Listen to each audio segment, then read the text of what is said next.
তো দর্শক শ্রোতা আমাদেরকে হোয়াটসঅ্যাপের এই ইন্টারেস্টিং সেটিংসগুলো করতে হলে প্রথমেই আমাদেরকে চলে আসতে হবে হচ্ছে এরকম ইন্টারফেসে হোয়াটসঅ্যাপটাকে ওপেন করে আপনারা এখানে চলে আসবেন। আসার পরে আপনারা কর্নারে এখানে দেখতে পাবেন যে 3 ডট অপশন রয়েছে। জাস্ট এটার উপর একটা ক্লিক করুন। দেন এখান থেকে আপনারা সেটিংসের একটা অপশন দেখতে পাচ্ছেন। এইটার উপর একটা ক্লিক করুন। তারপরে আপনারা এখান থেকে দেখতে পাবেন প্রাইভেসি নামক একটা অপশন। জাস্ট এইটার উপর একটা ক্লিক করুন।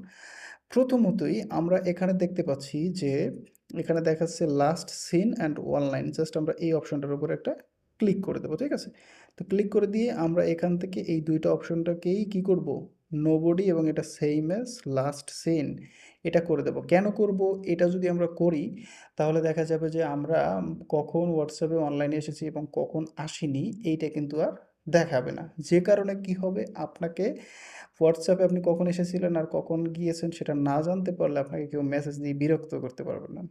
তারপরে আমরা একটু স্ক্রল করে নিচে যাব।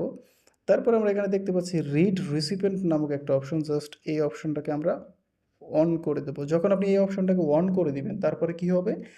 এরপর থেকে আপনি যদি হোয়াটসঅ্যাপে কারো মেসেজ পড়ে ফেলেন তাহলে সে বুঝতেই পারবে না যে আপনি তার মেসেজটা পড়েছেন। খুবই গুরুত্বপূর্ণ একটা সেটিংস। এরপরে আমরা হচ্ছে একটু স্ক্রল করে নিচে আসবো। তারপরে এখানে আমরা দেখতে পাচ্ছি হচ্ছে ডিফল্ট মেসেজ টাইমার।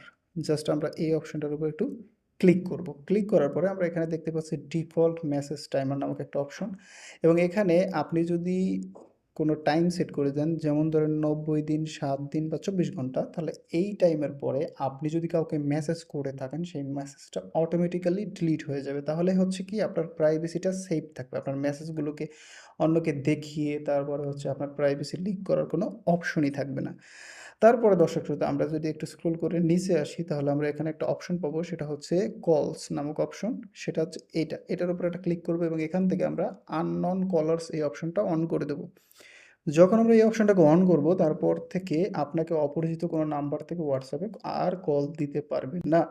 যদি সেটা কোনো স্প্যাম নাম্বার হয় বা কোনো হ্যাকারদের ট্র্যাকিং সিস্টেম হয় যেটা দিয়ে আপনাকে কল করে আপনার অ্যাকাউন্টটাকে কী করতে পারে, হ্যাক করতে পারে, সেই ধরনের কলগুলো ওরা এখান থেকে বন্ধ করে দেবে। নেক্সট আমরা একটু স্ক্রল করে যদি নিচে যাই দর্শক শ্রোতা তাহলে আমরা একটা অপশন দেখতে পাবো অ্যাপ লক নামক একটা অপশন। তো আমরা এটার উপর ক্লিক করব।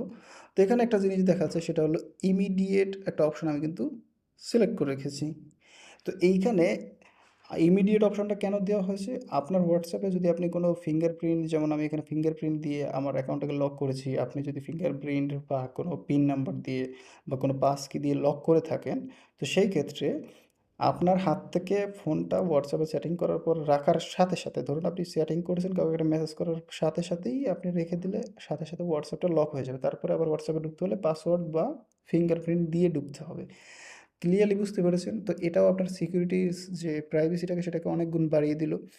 এরপর আমরা যদি স্ক্রল করে নিচে আসি তো আমরা এখানে একটা অপশন দেখতে পাচ্ছি, সেটা হলো এই যে অ্যাডভান্সড নামক একটা অপশন। আমরা জাস্ট এটার উপর একটা ক্লিক করব। তো এখানে আমরা ৩ টা অপশন দেখতে পাচ্ছি। এখানে প্রথম অপশনটা হলো ব্লক আননোন অ্যাকাউন্ট মেসেজ। অপরিচিত অ্যাকাউন্ট থেকে আপনাকে মেসেজ দিতে পারবে না। তো সেজন্য আপনাকে এই অপশনটাকে অন করে দিতে হবে। তারপরে হলো এখানে আপনারা দেখতে পারেন প্রোটেক্ট আইপি অ্যাড্রেস ইন কলস। তো আমরা এখানে অপশনটা দেখতে পাচ্ছি। এখানে এই অপশনটা যদি আমরা অন করে দিই তারপর থেকে আপনাকে আপনার যে কল করা হবে আইপি অ্যাড্রেসের, ফোনের যে আইপি অ্যাড্রেস থাকে সেটার মাধ্যমে কিন্তু অনেক সময় অনেকে আপনার কলটাকে শোনে বা ট্র্যাক করে। এটা আর করতে পারবে না। তারপর হলো ডিসেবল লিঙ্কস প্রিভিউ। এটার মাধ্যমে হচ্ছে আপনাকে কেউ কোনো ধরনের লিঙ্ক পাঠিয়ে আপনার অ্যাকাউন্টটাকে হ্যাক করতে পারবে না। কারণ ওই লিঙ্কটা আপনার কাছে আসবেই না। ওটা অটোমেটিক্যালি হোয়াটসঅ্যাপ সেটাকে ডিলিট করে দেবে। তারপর আমরা এখানে দেখতে পাচ্ছি যে স্ট্রিক্ট অ্যাকাউন্ট সেটিংস নামক একটা অপশন রয়েছে। জাস্ট এই অপশনটাতে ক্লিক করে এখান থেকে আপনি এগুলোকে যদি রিভিউ করে নেন তাহলে কি হবে? আপনার অ্যাকাউন্টটা ভেরিফাই হয়ে যাবে। এখন বিষয়টা হলো এই সেটিংসগুলো করার আগে আমি যে সেটিংসগুলো দেখিয়েছি সেটা আমরা অবশ্যই ঠিকভাবে করে নেব। এইটা নিয়ে আমরা নেক্সট ভিডিওতে কথা বলবো। এটার মধ্যে অনেক বিস্তৃত বিষয় আছে যেগুলো বোঝা দরকার। তো দ্যাটস ওয়াই আমরা এটা আপাতত একটু স্কিপ করলাম। তো এখানে যেই সেটিংসগুলো আমি আপনাদেরকে দেখিয়েছি অবশ্যই এই সেটিংসগুলো করে নেবেন। তাহলে কি হবে? আপনার হোয়াটসঅ্যাপ অ্যাকাউন্টটা সেভ হয়ে যাবে। এরপর থেকে আপনি আর কোনো ধরনের পেরেশানিতে পড়বেন না। তো দর্শক শ্রোতা এই ছিল আজকের ভিডিও।